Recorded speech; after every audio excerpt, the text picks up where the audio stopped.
This is completely crazy. This was a scenario that no one could have predicted a year ago. Take a look at this Yahoo Finance headline. Institutions are now able to raise money for Ripple. You won't believe what this narrative is really about, either. The SEC, yes, the same SEC that has spent years working to dismantle Ripple, just submitted a waiver that is beneficial to the company. What parallel universe, after all, did we just enter? In that joint filing with the SEC, do you recall Ripple's cross-appeal that was just dismissed yesterday? Judge Torres declared the institutional XRP sales to be unregistered securities transactions, essentially making them unlawful. I take it that Ripple was preparing to challenge the decision. They intended to attempt to get the entire issue of securities or institutional sales reversed. However, we now live in a bizarre universe where the SEC is genuinely using waivers to benefit Ripple. You would have checked someone into a mental health clinic a year ago if they told you that the SEC would be helping Ripple seek institutional capital, but now we're here. The SEC and Ripple essentially joined hands and decided to dismiss all of these appeals, which was the big news from yesterday. However, this is where things start to go really haywire. Furthermore, the SEC didn't simply say, okay, we're done fighting, the very next day. No, they are now actively supporting Ripple and going above and beyond to aid them. That's how utterly outdated the entire crypto battle is. This was not even necessary for them to accomplish. In fact, a former SEC attorney has stated that their actions may be unlawful in supporting Ripple in this way. This isn't anything I made up. To be honest, this whole situation is quite crazy. You must be on top of the world, though, if you're holding Ripple at the moment. But wait, I have to be completely honest with you before we go any farther. I have absolutely no experience in finance. Please don't buy or sell anything based only on what I've said here. I'm not offering you financial advice. Here's what transpired based on this report. On August 8th, just one day after the entire SEC versus Ripple controversy was finally resolved, the securities watchdog pulled another surprise. In fact, the disqualification that Ripple had been subject to as a result of that order was waived. And only a minute ago, I was receiving precisely the injunction I'm referring to.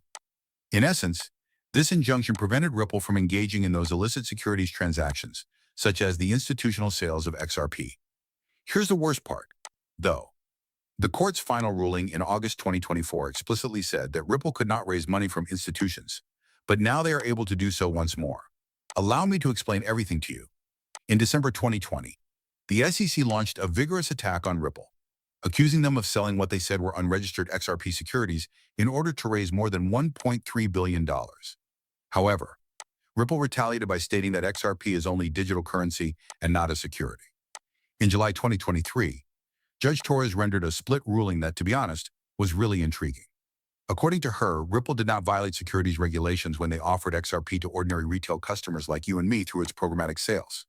However, it did cross the line into securities breaches when they sold XRP directly to large institutional clients. Judge Torres then struck the ultimate blow in August 2024, fining Ripple over $125 million and essentially told them to stop doing this. Naturally, I must pause at this point because it appears that the SEC and Ripple have become best friends.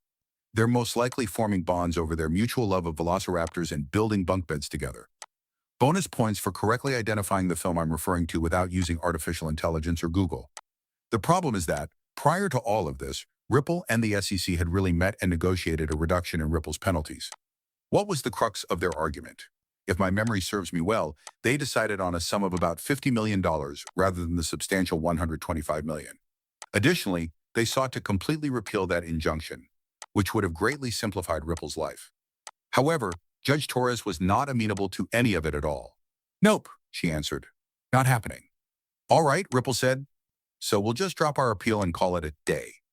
Therefore, on August 7th, the parties formally concluded this matter and dropped their appeals. The problem is that Ripple was still unable to raise funds through institutional XRP sales because of the injunction, which remained in place like a bottleneck. Additionally, Ripple was immediately disqualified under Rule 560 of the Securities Act as a result of that injunction. What does that signify? In essence, it prevents businesses from raising money through certain exemptions without having to deal with the hassle of SEC registration. However, the SEC just gave Ripple a lifeline by waiving the Rule 506D disqualification, and this is where it gets very interesting. Now, what is Ripple able to do? They can use the Regulation D exception to solicit money from accredited investors without being registered with the SEC. For them, that is extremely huge.